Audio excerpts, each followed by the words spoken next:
Party ప్రజల ప్రభుత్వం ప్రజల కొరకు పనిచేస్తుంది. ఎలాంటి పేదలకు ఇబ్బందులు లేకుండా ఈ ప్రాజెక్టు పూర్తి చేయాలనే ఉద్దేశంతో చేస్తున్న క్రమంలో కొన్ని చోట్ల అధికారులు టీఆర్ఎస్ పార్టీ ప్రభుత్వం ఉన్న అధికారులు అత్యుత్సాహంతో ప్రవర్తిస్తూ నోటీసులు ఇచ్చినట్టు ఇవ్వకుండా శని ఆదివారం కూలగొడుతున్నట్టు వార్తలు వచ్చినాయి.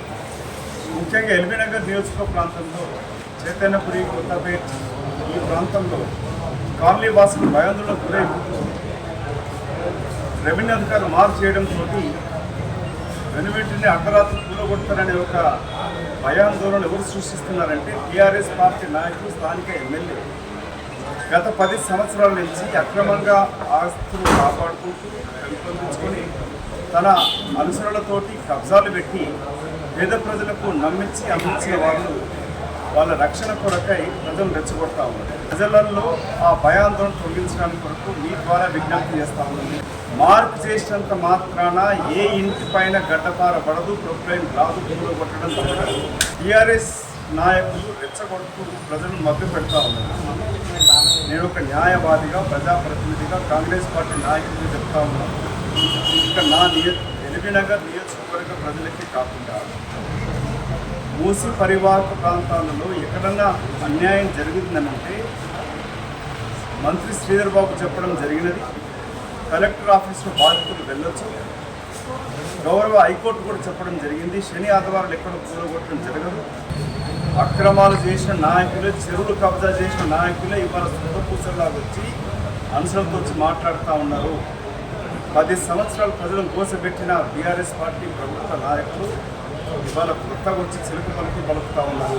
మూసి పరివాహక ప్రాంతాలలో నోటీసు ఇవ్వకుండా, నోటీసు ఇచ్చినా కూడా సమయం ఇవ్వకుండా మార్పు చేసినంత మాత్రాన ప్రొక్లైన్లు రావు. దాని బాధ్యత మేము తీసుకుంటాము. ఏ ఒక్క పేద ప్రజలకి ఒక్క సెంటు భూమి కూడా కాంగ్రెస్ పార్టీ ప్రభుత్వం నష్టపరిహారాలు లేకుండా బిల్డింగ్లు గిట్ట ఏదున్నా కూడా ఒకవేళ అలాంటివి తీసుకోవాల్సి వచ్చినప్పుడు ముందుగా రిటెన్షన్ వాల్ ఉంటుంది. విస్తీర్ణం ఎక్కువ ఉన్న చోట ఒక ఇల్లు కూలగొట్టకుండా కట్టుకునే అవకాశాలు ఉన్నాయి. అధికారులకు హెచ్చరిక, మీ అవినీతిని కప్పిపుచ్చుకోవడానికి అతి ఉత్సాహంతో ప్రజలకు కష్టం కలిగించకండి. అక్రమార్కులైన అధికారులపైన చర్యలు ఉంటాయి. అక్రమంగా పట్టా భూములు అమ్మిన రియాల్టీ వ్యాపారులు కానీ బిల్డర్ల పైన కూడా చర్యలు ఉంటాయి. సామాన్య ప్రజలు తమ కష్టార్జితో కట్టుకున్న ఏ ఒక్క ఇల్లు కూలగొట్టకుండా చూసే బాధ్యత ఇక్కడున్న మేము కాంగ్రెస్ పార్టీ ప్రజలు తీసుకుంటున్నాం.